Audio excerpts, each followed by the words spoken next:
back. And we're back. I Yes. can hear you. Yeah. So welcome to the football referee with myself, Emmy Hikins, and he calls me Cuz. And me, Trevor Gear, and he calls me bruv. Ah, we got it right this time. We did for once, yeah. Oh, yeah. So Crystal Palace and Yeah. the F What a and the game. FA. What a result. I What a know. result. I Yeah. know. I know. You know, it was like I was watching a different Crystal Palace. It was like a totally different team. It was like I was watching the Madrid version of Crystal Palace. I agree. I mean, it certainly was one of those performances which maybe come along for a team once in a while. But Mm, it was, I think you said in your comment on the WhatsApp page, it was a bit world class. And I don't think you were far wrong there. Somehow it was one of those days where everything came together, and you could see the effect of the manager Oliver Glasner on his tactics, the way. I mean, the first 15, 20 minutes it was cagey. They were sort of sounding each other out, mm, and Martinez, the goalie for Villa, he mm. was doing what he does. He brings the ball out to the edge of the area, and he sort of tempts. He's trying to lure the attacker or the attackers in to the ball, so he can then bypass them, and effectively you rule a player out of the opposition. But Yeah, they didn't fall for that at all. The Palace players, they just kept their places, which clearly was part of their plan. And really, once that initial caginess, cat and mouse stuff had done, it was like Palace just took control completely with their tactics and superior game plan. I guess it was like they were like a viper suddenly striking at Villa's defence. And in fact, if you look at it, there's a lot of people, majority of pundits felt that Mateta's first goal, which was disallowed because apparently he fouled the defender. Most pundits said, yeah, it was actually the other way around. He was yeah, fouled, and that was certainly my view. yeah, Excuse me. So that really should have stood. And yeah, given that he also missed a penalty, clipped the outside of the post. I mean, the score could have been 4 or 5-0 at the end of it, yeah, because I yeah, think Palace, as the game went on, showed such superiority in all departments that it was an incredible performance. What surprised me, I have to say, I mean, I'm not a great follower of Villa or any team in terms of their detail, but I've always thought Tyrone Mings is a very good central defender. I think he's played mm, for England sometimes as well.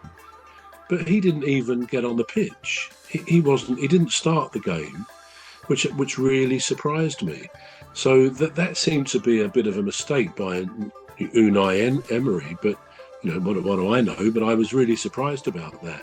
And I've watched a couple of on YouTube, a couple of Villa fans' vlogs since yeah, then, and they were united in criticising their manager Emery for that, for example, for not playing Emery, and also his game plan didn't seem to fit the occasion. So there's a lot of criticism amongst the Villa fans, which I guess happens when a team has lost in a semi-final. But yeah, on balance, I think. I mean, I've watched Palace for a long time, and that was certainly up there. That performance with some of the best I've ever seen from them. That there's a team spirit about them, which is great, and also the goals were very, very good. Eze's goal was excellent, excellent goal.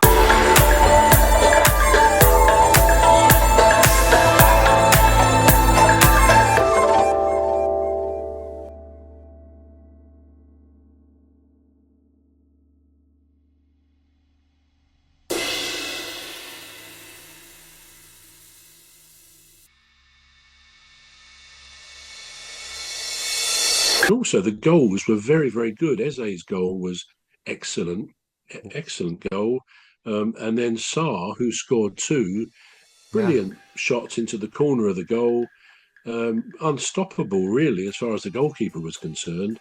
But I think all three goals were shots from outside the penalty area. So that again says something about the quality. But that quality was in the team. People like Adam Walton.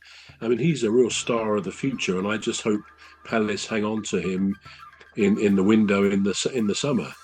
And of course, you've got Mark Gay in defence, and the others in defence. Our right back is Munoz, who's brilliant. He's a Colombian fellow. The whole team is excellent, and when called upon, the goalkeeper Henderson made a couple of excellent saves. Absolutely, I think it just came together well. Because I watched Sunday, the other semi-final, and a lot of Palace fans are thinking we don't want Man City, but I think if you're going to win it, it's best to beat the best. Yeah. And Man City clearly are still an excellent team despite their less than good season. But whether Palace will do it on the day, it'll be a great day out again, and hopefully Palace will be victorious, having never won one of the major cups, major trophies. So keeping everything crossed that it goes well 2 weeks on Saturday, 17th of May. But it was a good game to watch. Very good game. It was very entertaining. It was classic. It was classy. They won. It wasn't like, all right, so they won 3-0, but there was no but. It was, they played their hearts out. They were just, they really, really played. And when it came to defending, they were there as well. I don't know. I don't know if I've seen Crystal Palace play that well ever.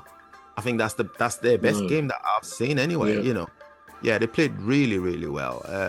Quite impressed. So now I'm thinking, you've got your name on the trophy.